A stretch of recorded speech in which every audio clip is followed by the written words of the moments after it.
Ballon d'Or is the highest individual honour a footballer can achieve. It is the pinnacle of greatness within the sport of football. Recently, the award has been dominated largely by two men who have something in common. They are both forwards. However, every now and again, on rare occasions, a non-forward does win this award. So I wanted to see how quickly I could take Real Madrid's new star boy Jude Bellingham to the Ballon d'Or in FM24. I used a real-world database in this year's game to find out that Real Madrid's forward options were lacking somewhat. Sorry, 𝘼𝙗𝙪, you're not that guy, pal. So I had an idea to create a strikerless tactic with Bellingham as the focal point, being flanked by Brazilian speedsters Vinicius Jr. and Rodrigo. Whilst being a midfielder, Jude has to score for this to be a success, so this tactic was largely designed to feed him the ball in key areas. However, for Jude to be successful, so did Madrid. With Bellingham driving the team forward, much like in real life, we managed to secure a domestic treble in Season 1, going unbeaten in La Liga for the season. The Champions League was a step too far this season, and we crashed out to last season's winners, Manchester City. However, on a personal level, Jude was exceptional. For the 2023-24 season, he bagged 31 goals and 14 assists in all competitions, with an average rating for the season of 7.56. And this was even with him missing 6 penalties in the season. Perhaps I found this man's weakness. Before we kick off Season 2, Bellingham had some success on the international stage that I wanted to tell you about. England powered their way to the final of the 2024 Euros, with Bellingham being a key part of the team as he contributed 4 goals in the whole tournament.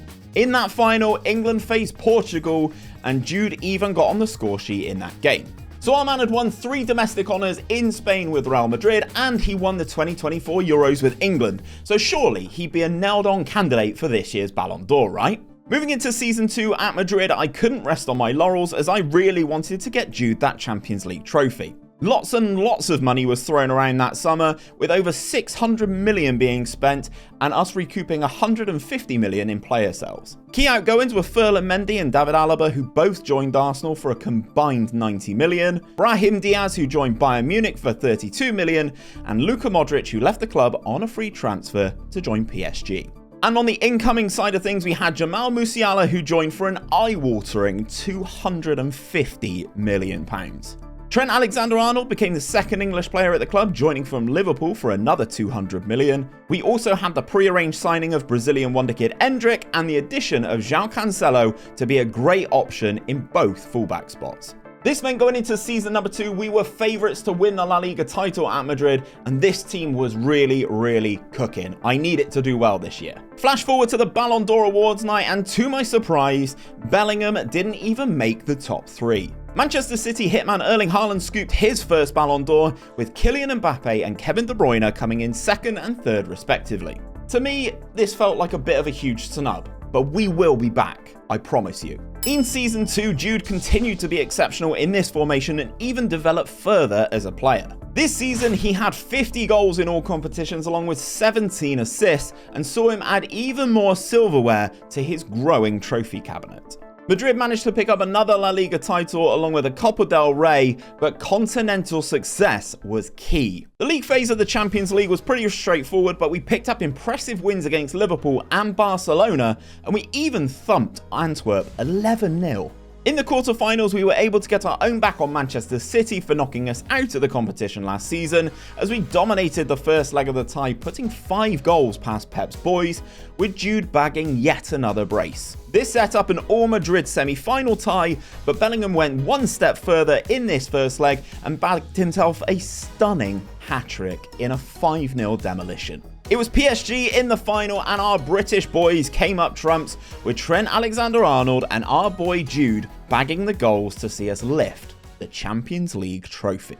Winning in FM means just one thing: more games, as we had also qualified for the Club World Cup. Progression through this tournament was pretty straightforward, as we took out teams from all across the world on the way to the final, where we'd face Brazilian side Palmeiras. No surprises who opened the scoring in that final, as Bellingham fired us in front from the edge of the area before Fede Valverde finished a nice passing move in the second half to see us win yet another trophy. So far in 2 full seasons, Bellingham has now won 8 major trophies and scored 81 goals and got 31 assists. Surely now it has to be his time. We moved into Season 3 and Madrid have started to have that Galacticos feel to them yet again as we brought in Victor Osimhen, Florian Wirtz, Theo Hernandez and Matthias de Ligt.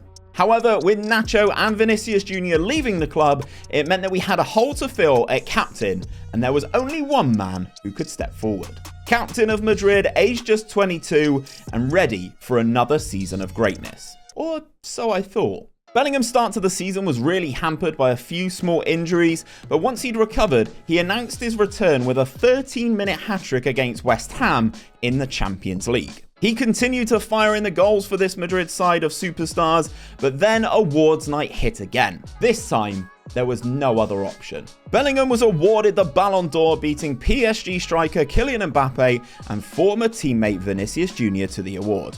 At this point in the save, Jude had contributed over 90 goals for this Madrid side and over 35 assists, and he'd won basically everything on offer at club and at country level. So I guess Birmingham City retiring his shirt when he left the club wasn't a step too far after all.